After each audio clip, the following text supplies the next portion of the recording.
सबसे पहले आपको इस वक्त की बड़ी अपडेट बता दें कि उत्तर प्रदेश चुनाव के दूसरे चरण के लिए नामांकन जारी हो गया है। दूसरे चरण के लिए 14 फरवरी को वोटिंग होगी और 9 जिलों की 55 सीटों पर 14 फरवरी को मतदान होना है। नामांकन दाखिल करने के लिए 5 दिन का ही वक्त दिया जा रहा है। 22 और 23 जनवरी को सार्वजनिक अवकाश है। 26 जनवरी को भी नामांकन नहीं हो सकेगा। तो कुल 5 दिनों का वक्त दूसरे चरण के उम्मीदवारों के पास होगा अपना नामांकन दाखिल करने का। और कोरोना गाइडलाइंस के तहत जो चुनाव आयोग ने जारी की है वैसे ही वो नामांकन जारी कर पाएंगे, नामांकन भर पाएंगे अपना। तो वो तिथि आज से प्रारंभ है। नामांकन शुरू हो चुका है दूसरे चरण के लिए। और आपको बताएं कि यूपी में पहले चरण के लिए भी आज नामांकन करने का आखिरी दिन है। आज पहले चरण में 11 जिलों की 58 विधानसभा सीटों के लिए होने वाले चुनाव को लेकर प्रत्याशियों के पास नामांकन दाखिल करने का आखिरी मौका है। 24 जनवरी को नामांकन पत्रों की जांच होगी और 27 जनवरी को नामांकन वापस लेने का अंतिम दिन होगा। इसके बाद 10 फरवरी को यूपी के पहले चरण का मतदान होगा। 10 फरवरी को मतदान होगा। आज नामांकन का आखिरी दिन। सीधा आपको गाजियाबाद लिए चलते हैं, जहां पर पहले चरण में मतदान होना है और शक्ति सिंह इस वक्त हमारे संवाददाता वहां से सीधा जुड़ गए हैं। शक्ति, आज नामांकन का आखिरी दिन है, जाहिर सी बात है गाजियाबाद में भी आज आखिरी दिन है। तो कोरोना की गाइडलाइंस के बीच में जो बड़ी सख्त है उनके बीच में ही नामांकन किया जा सकता है, उन पाबंदियों के बीच में ही। क्या अभी तक आपने देखा और आज क्या देखा? देखिए, अगर आज की बात करें तो यहाँ पर आज नामांकन करने सिर्फ एक निर्दलीय उम्मीदवार पहुंचा। वहीं अगर हम सिक्योरिटी की बात करें तो सिक्योरिटी आपको दिखाते हैं। सबसे बड़ी बात ये रही कि इस बार जो उम्मीदवार थे वो खुद ही समझदार थे। वो अपने आप ही ज़्यादा से ज़्यादा 4 से 5 लोग यहाँ पर लेके पहुँच रहे थे। और अगर बात की जाए अंदर जाने की, यहाँ से जो प्रवेश द्वार है और इसके अंदर जाने की, तो सिर्फ 2 लोगों को ही, जो प्रस्तावक थे, उनको लेकर ही अंदर जाने की अनुमति थी। तो वो यहाँ से अंदर लेकर उन्हीं लोगों को जा रहे थे।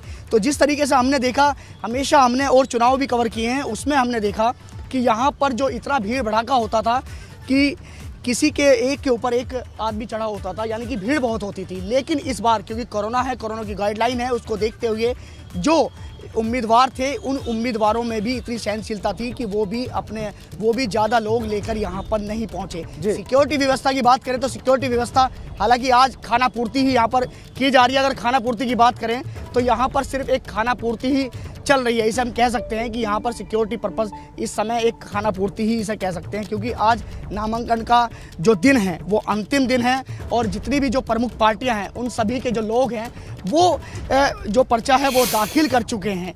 तो आज के बाद अगर बात करें 24 तारीख की, 24 जनवरी तक, तो जिन्होंने नामांकन किया है उनके पर्चे जांचे जाएंगे। अगर उनमें कुछ कमियां हैं तो वो खारिज हो जाएंगे। और 27 तारीख तक, अगर 27 तारीख की बात करें तो 27 तारीख को जो नाम वापसी लेने का दिन है, उसके बाद 10 फरवरी को जो पहले चरण में मतदान होना, 10 फरवरी को पहले चरण में मतदान होंगे। और 10 मार्च, जिसका इंतजार पूरे उत्तर प्रदेश को है, प्रदेश को नहीं देश को है, क्योंकि ये सबसे बड़ा राज्य है उत्तर प्रदेश। तो उस दिन जो परिणाम आएगा उस पर सबकी नज़र रहेंगी, सबकी निगाहें रहेंगी। जी, तो यहाँ पर अगर बात की जाए नामांकन करने की, तो रोज़ाना यहाँ पर नामांकन करने वाले काफ़ी लोग पहुँच रहे थे। आज नामांकन करने वाला कोई नहीं पहुँचा है। सिर्फ एक उम्मीदवार है, वो भी निर्दलीय के रूप में जो पहुँचा है। वहीं अगर एक चीज़ और दिखाते हैं आपको, सर्दी का सितम। सर्दी में ठंड है तो ठंड में जो पुलिसकर्मी हैं वो भी यहाँ पर आग तापते नज़र आ रहे हैं। अगर सिक्योरिटी की बात की जाए तो सिक्योरिटी के साइड में हटकर ये आग भी ताप रहे हैं, क्योंकि आज सर्दी भी है। जिस तरीके से अब दिल्ली एनसीआर में जो ठंड पड़ रही है वो काफ़ी ज़्यादा है। तो यहाँ पर आपको हम दिखा रहे हैं, यहाँ की आपको तस्वीरें दिखा रहे हैं। तो यहाँ की तस्वीरें हैं कि यहाँ पर अभी उम्मीदवारों को लेकर यहाँ पर ज्यादा है और अपना सन्नाटा बचाव भी कर रहा हुआ है। और शक्ति, आप बता रहे हैं कि उम्मीदवार बहुत समझदार थे इस बार।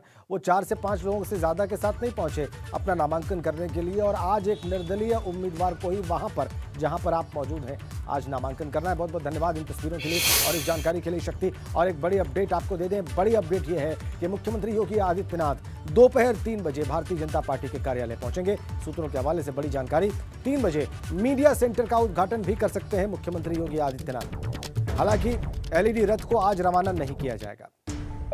3 बजे दोपहर मुख्यमंत्री योगी आदित्यनाथ भाजपा के कार्यालय पहुंचेंगे, मीडिया सेंटर का उद्घाटन करेंगे। एलईडी रथ को आज रवाना नहीं किया जाएगा। मीडिया सेंटर का उद्घाटन कर सकते हैं मुख्यमंत्री। ये सूत्रों के हवाले से जानकारी हमारे पास। दोपहर 3 बजे भारतीय जनता पार्टी के मुख्यालय पहुंचेंगे सीएम योगी आदित्यनाथ।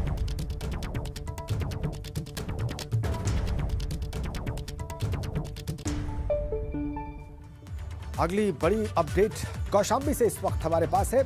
24 घंटे बाद भी भारतीय जनता पार्टी के नेता राजीव मौर्य का कोई सुराग नहीं मिल रहा है। नाराज परिजनों ने नेशनल हाईवे को 2 घंटे तक जाम करके रखा। 2 घंटे तक नेशनल हाईवे को नाराज परिजनों ने जाम करके रखा। मौके पर भारी फोर्स के साथ एसडीएम और सीओ पहुंचे। परिजनों को समझा बुझाकर जाम को खत्म कराया गया। सैनी कोतवाली के गुलामीपुर बाजार की यह सारी घटना। नाराज परिजनों ने 2 घंटे तक हाईवे को जाम रखा। भारी फोर्स वहां पर एसडीएम और सीओ लेकर पहुंचे। परिजनों को समझाया बुझाया गया, उन्हें शांत कराया गया, इस जाम को खत्म कराया गया। तस्वीरें आप देख लीजिए। ये सैनी कोतवाली के गुलामीपुर बाजार की घटना है। राजीव मौर्य अभी तक लापता, कोई सुराग नहीं। भारतीय जनता पार्टी के नेता राजीव मौर्य। कौशाम्बी से खबर, 24 घंटे गुजर चुके हैं। आप देख लीजिए कैसी मशक्कत करनी पड़ी पुलिस को। जाम वहां पर लगा दिया नाराज परिजनों ने। भारी फोर्स को इस्तेमाल करना पड़ा एसडीएम और सीओ।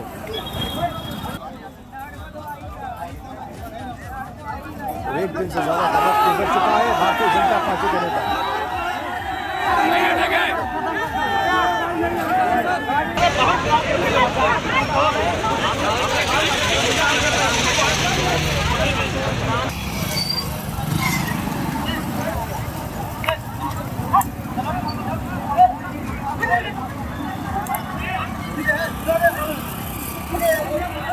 राजीव मौर्य भारतीय जनता पार्टी के नेता कौशाम्बी से, और 24 घंटे से उनका कोई सुराग नहीं। नाराज परिजनों के साथ जो लोग पहुंचे उनका हंगामा आप देख रहे हैं। और धर्म की नगरी, संगम नगरी तीर्थराज प्रयागराज में संगम के किनारे इन दिनों तंबुओं के शहर में आस्था का मेला लगा हुआ है।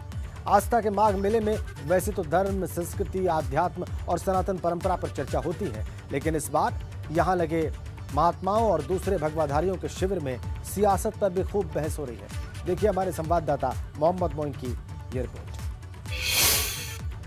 धर्म की नगरी प्रयागराज में गंगा, यमुना और अदृश्य सरस्वती के त्रिवेणी संगम पर इन दिनों आस्था का मेला लगा हुआ है।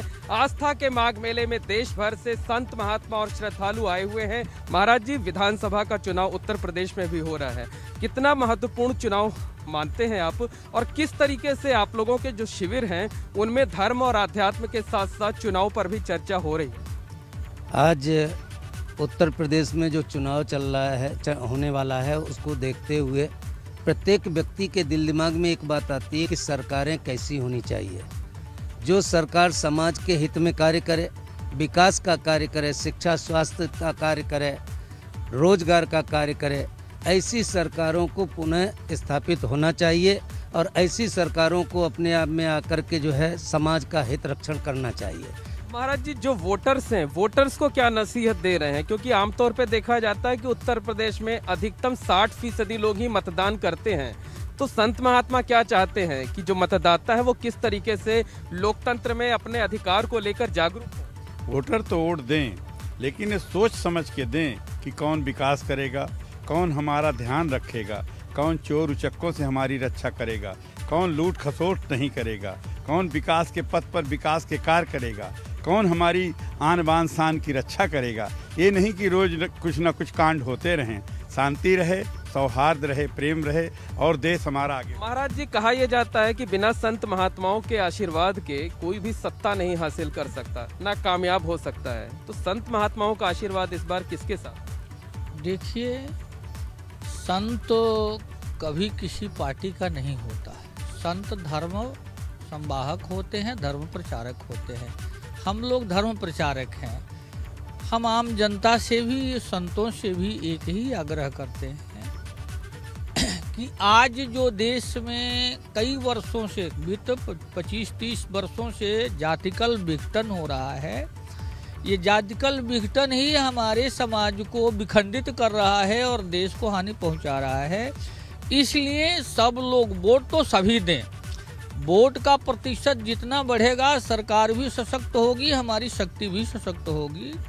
और वोट उसे दें जो संभाव की बात करता हो, सबके विकास का बात करता हो और सबका बात ही नहीं करता हो, करता भी हो। ये संत महात्मा और जो श्रद्धालु हैं वो लोगों से ये भी अपील कर रहे हैं कि लोकतंत्र में वोट की कीमत को पहचाने, मतदान करने के लिए जरूर जाएं। कैमरामैन रोहित श्रीवास्तव के साथ मोहम्मद मोइन, एबीपी गंगा, माघ मेला क्षेत्र, प्रयागराज। तो जैसे जैसे सीटों का ऐलान हो रहा है वैसे वैसे यूपी की कई सीटों पर दिलचस्प मुकाबले के आसार भी बनने लगे हैं और इसमें सबसे चर्चित सीट है गोरखपुर शहर, जिससे मुख्यमंत्री योगी आदित्यनाथ चुनाव मैदान में होंगे। लेकिन उनकी राह को रोकने के लिए इस पर समाजवादी पार्टी ने भी दांव खेल दिया है। सपा ने योगी के खिलाफ भाजपा के दिग्गज दिवंगत नेता उपेंद्र शुक्ला की पत्नी को शिवावती शुक्ला को मैदान में उतारा है और वहीं आजाद समाज पार्टी अध्यक्ष चंद्रशेखर रावण ने भी योगी के खिलाफ बिगुल फूंक दिया है।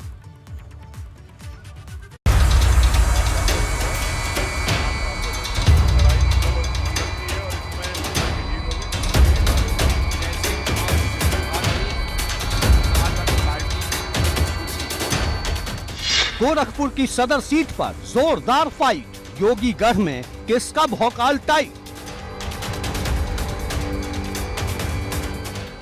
योगी को टक्कर देंगे आजाद, सपा ने उतारा अपना उम्मीदवार।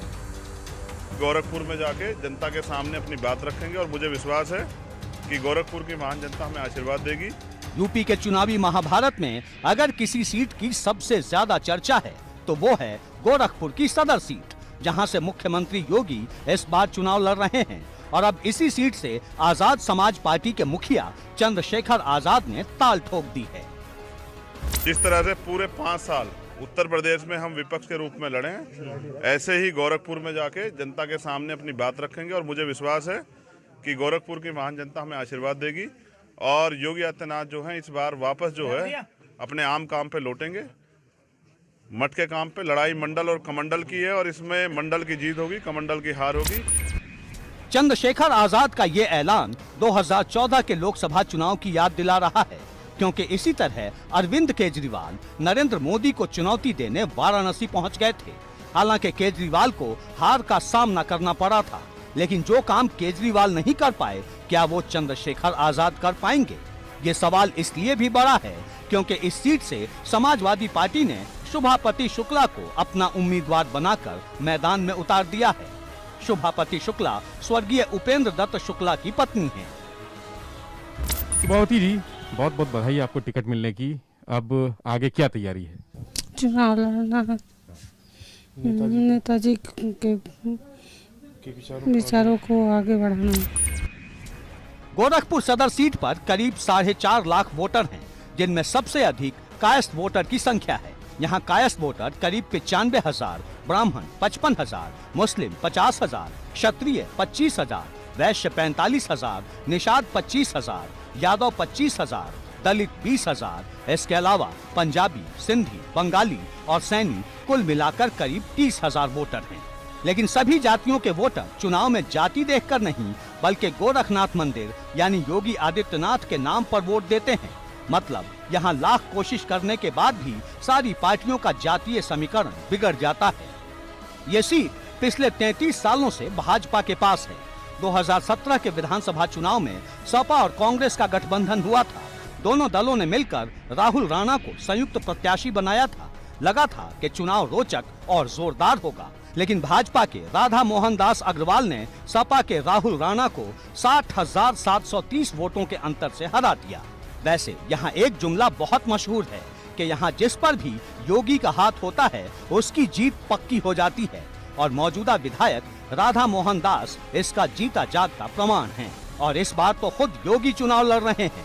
ऐसे में चंद्रशेखर आजाद योगी को कितनी चुनौती दे पाते हैं, इस पर पूरे देश की निगाहें होंगी। एबीपी गंगा के लिए गोरखपुर से पंकज प्रजापति के साथ नीरज श्रीवास्तव की रिपोर्ट।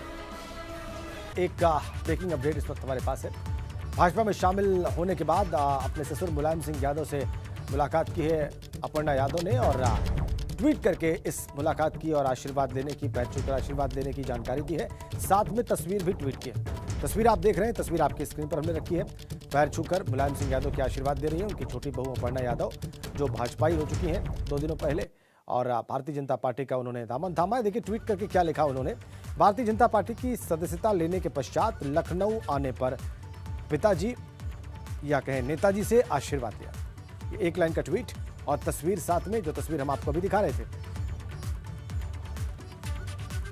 मुलायम सिंह यादव उन्हें आशीर्वाद देने की मुद्रा में है, वो पैर छूकर आशीर्वाद ले रही हैं। ट्विटर हैंडल अपर्णा बेस्ट 7, जो अपर्णा यादव का ट्विटर हैंडल है। तो मुलायम सिंह यादव से मिली, पैर छूकर उनका आशीर्वाद दिया।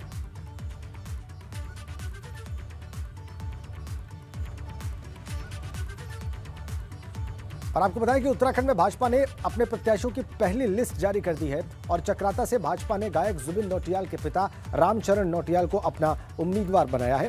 रामचरण नौटियाल की चुनाव को लेकर तैयारी कैसी है, उनकी आगे की रणनीति क्या है, इस पर बात करने के लिए स्वयं हमारे साथ रामचरण नौटियाल जी जुड़े हुए हैं। चलिए आइए उनसे बात करते हैं। रामचरण नौटियाल जी, बहुत बहुत स्वागत है आपका एबीपी गंगा। नमस्कार, धन्यवाद आपको, बहुत बहुत धन्यवाद और बधाई और शुभकामनाएं आपको। अब आप भारतीय जनता पार्टी के प्रत्याशी हैं चक्राता से। जी जी, बहुत बहुत धन्यवाद आपको, बहुत धन्यवाद। नौटियाल साहब, क्या आपने अप्लाई किया था टिकट के लिए? क्या आपने पार्टी नेतृत्व को कहा था कि मैं चुनाव लड़ना चाहता हूं और आप मेरी इच्छा पूरी कर सकते हैं, मैं चुनाव मैदान में आना चाहता हूं, तो मुझे प्रत्याशी बनाया जाए? देखिए, इच्छाएं कभी पूरी नहीं होती। ये मेरा वहाँ चुनाव लड़ना वहाँ की स्थानीय जनता की आवश्यकता भी थी और पार्टी नेतृत्व की तरफ से भी और हमारे तरफ से भी, दोनों तरफ से ये बात आई। तभी हमको दुनिया की सबसे बड़ी राजनीतिक पार्टी भारतीय जनता पार्टी द्वारा मुझे ये सम्मान दिया गया और मुझे जिम्मेदारी दी गई।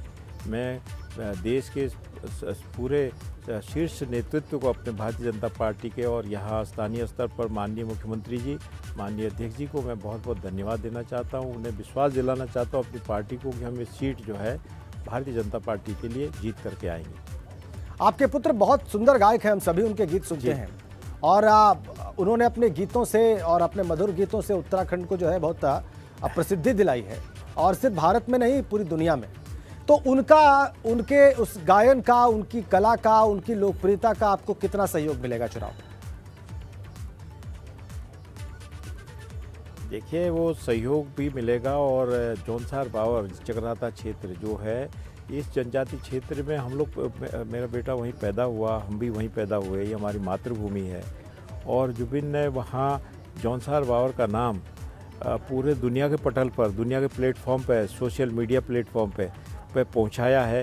वो जौनसार बावर की एक पहचान बनाई है और वहाँ के लिए हम लोग कुछ ना कुछ मिल करके भी करते हैं। तो जुबिन का एक लाभ मिलेगा, उनकी जितनी फैन फॉलोइंग है उसका लाभ मिलेगा हमको। और क्या बात कहेंगे आप, उत्तराखंड में चूंकि भाजपा की ही सरकार है और बहुत प्रचंड बहुमत की सरकार थी, तो जब आप वोट मांगने के लिए जाएंगे, जब आप लोगों से वोट की अपील करेंगे, तो कौन सी बातें बताएंगे जो सरकार ने उत्तराखंड की हैं उत्तराखंड के लिए या आपके क्षेत्र के लिए? देखिए, जौनसार बावर में सबसे बड़ी बात ये हुई है, सबसे जो माननीय प्रधानमंत्री ने जो वहाँ पर 100% जो टीकाकरण कोरोना काल में किया है, वो बहुत ही कम समय में 100% किया है। वहाँ दूसरी अन्य बहुत दर्जनों योजनाएं अभी काम कर रही है। फ्री राशन दिया है लोगों के, किसानों के खातों में पैसे आ रहे हैं और वो पैसा कहीं ना कहीं किसी न किसी काम में किसानों के आ रहा है। ऐसी कठिन घड़ी में हमारी पार्टी ने, हमारी केंद्र सरकार ने, हमारी राज्य सरकार ने लोगों की, ज़रूरतमंदों की मैं कहता हूँ कि मदद की है। और अभी एक नवीन चक्राता के नाम से एक टाउनशिप, जो कि 30 किलोमीटर लंबी टाउनशिप है, चक्राता से लेकर लखवाड़ डैम तक, जिसमें माकटी, पोखरी, चौरानी, नागथार, विराटकाट, डुंडिलानी, लखवाड़ और लखवाड़ डैम, जहाँ की 20 किलोमीटर लंबी एक झील बनने वाली लखवाड़ डैम स्वीकृत हो गया है। तो ये पूरा शहर जो है मसूरी की तर्ज पे स्वीकृति हुई है और इसके मास्टर प्लान के भी आदेश हो गए हैं, उसके लिए पैसा भी स्वीकृत कर दिया गया है। तो मैं कहता हूँ कि ये सब इतनी बड़ी उपलब्धि है कि वहाँ हज़ारों बच्चे जौनसार बावर के यहाँ रोज़गार के लिए भटक रहे हैं और उनको रोज़गार है नहीं। तो कोई सेला कोई जैसी छोटी इंडस्ट्रियल इस्टेट में काम कर रहे कम तनख्वाह में, और वहाँ की हालत यह है 65 साल से एक ही पार्टी, एक ही परिवार के रहते इस पद पर। वहाँ अभी कोई माचिस बनाने की फैक्ट्री नहीं लगी अभी, माचिस बनाने की एक फैक्ट्री नहीं लगाई, बात ही नहीं करते। माताएं जो है, बहनें हमारी सड़क पर डिलीवरी हो रही है, गाड़ियों में डिलीवरी हो रही है, कई मौतें हो रही है, स्वास्थ्य की हालत है। विद्यालय ठेकों पे दे रखे हैं। जिन विद्यालयों की हमारे कांग्रेस पार्टी के टाइम पे डिग्री कॉलेज की बातें करते हैं और इन्हें नारे लगवाते हैं गांव में, उन विद्यालयों में क्लासेज नहीं है, सब्जेक्ट्स नहीं है, और कहीं सब्जेक्ट खोल दिया तो टीचर्स नहीं है। ये तमाम व्यवस्थाएं हैं जो वहाँ पर करनी है। बहुत बड़ी जिम्मेवारी है, बहुत बड़ी जिम्मेदारी है। लेकिन जो आपने बातें गिनाई, जो आपने कारण गिनाए, इस पर तो भारतीय जनता पार्टी को ही जवाब देना पड़ेगा, क्योंकि 5 साल तो उन्होंने सरकार चलाई है और प्रचंड बहुमत के साथ चलाई है। केंद्र में भी बीजेपी की सरकार है, राज्य में भी सरकार है, उसके बाद भी आपने खुद ही बता दिया कि क्या क्या तकलीफ है, समस्याएं हैं, चुनौतियां हैं। मैं आपकी बात का जवाब दे रहा हूँ। आप जानते हैं कि क्षेत्र का जो विधायक है, वो किसी पार्टी का भी विधायक हो, उसको सरकार से अपना एक संपर्क बनाए रखना पड़ता है, कोऑर्डिनेशन करना पड़ता है। ये बात तो आप उनसे पूछेंगे कि आपने क्या कोऑर्डिनेट किया। आपने सिवाय आरोप लगाए, आप बेरोजगारी की बात करते हैं कि सरकार ने बेरोजगार किया। आप 10 साल तक मिनिस्टर रहे, आपने कितने रोजगार दिए? चंद रिश्तेदारों के अलावा तो कोई रोजगार नहीं दिया है किसी को। और अच्छा, एक आखिरी सवाल, तमाम चीजें, ठीक है सर, नवीन चक्राता की स्वीकृति हुई है। जी ये आपके पुत्र नवीन चक्राता की स्वीकृति हुई है, उनसे आप पूछिए क्या। अवश्य पूछा जाएगा। जैसे मेरी बात पूरी नहीं हुई है, आपने जैसे वो हमारे सम्मुख होंगे, आपके जितने भी प्रश्न हैं उनके सामने रख दिए जाएंगे यथावत। अब एक आखिरी सवाल, आपके पुत्र क्या आपके लिए चुनाव प्रचार करेंगे?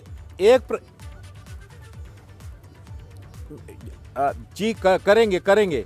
एक सवाल रह गया, सिर्फ इतना पूछे, कांग्रेस पार्टी से नवीन चक्राता टाउनशिप स्वीकृति हुई, उसका विरोध क्यों किया आपने? ठीक क्या वजह है, आपने क्यों विरोध? अवश्य नौटियाल साहब, ये प्रश्न जरूर यह जनहित की योजना नहीं है। ठीक बहुत बहुत धन्यवाद एबीपी गंगा से बात करने के लिए, बहुत धन्यवाद, बहुत शुक्रिया, बहुत सारी शुभकामनाएं आपको।